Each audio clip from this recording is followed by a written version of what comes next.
Kabırda жооп берет, ахиретте жооп берет. Кимге курал көтөрдү, кимге ок чыгарды, кимди ким кордоду, булардын баардыгы жоопсуз калбайт.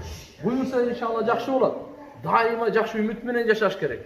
Эч кандай паника алдырбай, эч кандай көчүбай, эч нерседен коркпой, жаратканын жазганын көрөбүз. Адамдар бийлеп атып өлүп атат. Ырдап атып өлүп атат. Адамдарчы, Алла Таала ол пешенеге жазбаса эч нерсе болбойт. Ошон үчүн иншалла мына жерде өзүңүздөрдүн ибадатыңыздарды, зикриңиздерди, Куранды, дуаларды, бири-бирибизге болгон жакшы мамилени Кудай кааласа мынакей биз дагы иншалла каерге барсак мунун баардыгын жардам уюштуруп аракет кылабыз.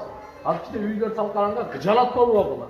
Үйсүз калбайсыздар мен ойлойм. Иншалла Кыргызстан боюнча биз баардыгын айтып, баардыгына иншалла жардамдашабыз.